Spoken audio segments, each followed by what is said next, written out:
حدیث میں آتا ہے کہ اللہ بندے کو اپنے سامنے سے ہٹنے نہیں دے گا جب تک اس سے 4 سوال نہیں کر لے گا۔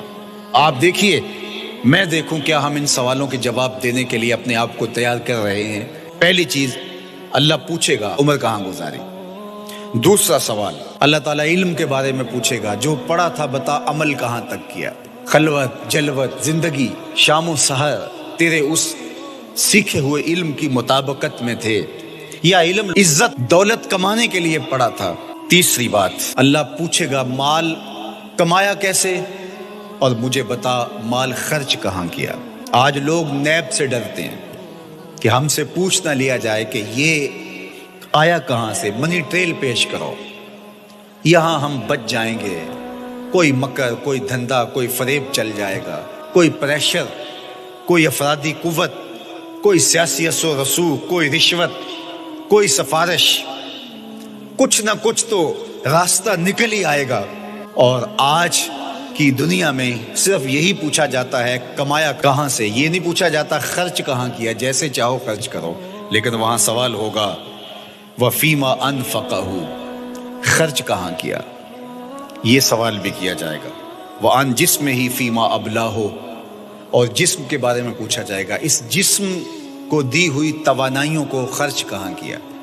بعض روایت میں عن شبابہ فیما ابلاہ، جوانی کے بارے میں پوچھا جائے گا، تیری جوانی کے خوبصورت دن کہاں گزرے، مجنوں بن کے چوکوں میں کھڑا تو نہیں رہا، پارکوں کے گرد پروانوں کی طرح گھومتا تو نہیں رہا، تیری نظر بدکاریاں تو نہیں کرتی رہی، اپنی خواہشات کا غلام بن کے زندگی تو نہیں گزاری، تیری ساری رات 4 انچ کی سکرین کے اوپر بدکاریاں کرتے بسر تو نہیں ہوئی۔ پوچھا جائے گا بتا جوانی کہاں گزری۔ جوانی مستانی ہے یہ کہہ کر کے تو نے ہر ضابطے سے چھٹی تو نہیں کر لی تھی، یا جوانی کے تقدس کو تو نے محفوظ کیا اور راتوں کی تنہائیوں میں اللہ کے حضور سجدہ ریزی کرتا رہا۔ میرے اور آپ کے آقا و مولا نے فرمایا جو جوان جوانی میں توبہ کرے وہ اللہ کو محبوب ہے۔ اللہ اکبر۔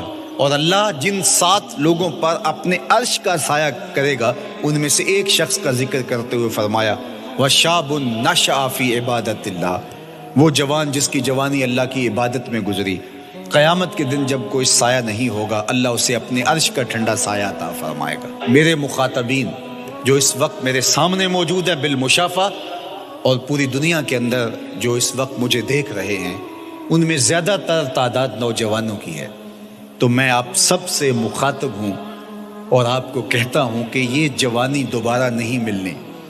بندہ کہتا ہے بڑھاپا آئے گا دیکھ لیں گے، جس طرح ہر چیز کا سرور جوانی میں ہوتا ہے، ہر چیز کا لطف بندہ کہتا ہے جوانی میں ہے، سجدوں کا جو لطف جوانی میں ہے وہ کسی اور زمانے میں نہیں ہے۔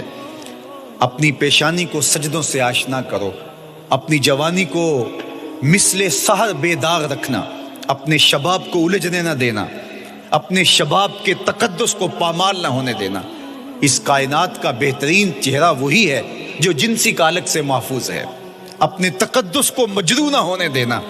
تمہاری زندگی شبنم سے پاکیزہ تر رہے، سحر سے پاکیزہ تر رہے، تمہاری جوانی اتنی خوبصورت ہو کہ محمد عربی کو رشک آئے تمہاری جوانی پر۔ اپنی جوانی کو آوارگی میں بسر نہ کرنا، اپنی اس جوانی کو دین کے لیے وقف کرنا، سحری کے سجدوں میں آنسو بہا کر کے جوانی کا لطف کشید کرنا۔ جوانی کا لطف اور مزہ رب کے ساتھ محبت اور رب کے ساتھ عشق کرنے میں ہے۔ جوانی کے اندر دل کی بے تابیاں، دل کی بے چینیاں اور دل کی بے قراریاں ذرا مسلح پہ لے کے آؤ۔ عشق کرنا ہے تو کسی آوارہ سے نہیں، عشق کرنا ہے تو رب العالمین سے کرو، آمنہ کے لال سے کرو، تو پھر دیکھنا کہ یہ جوانی کیا نور بخشتی ہے۔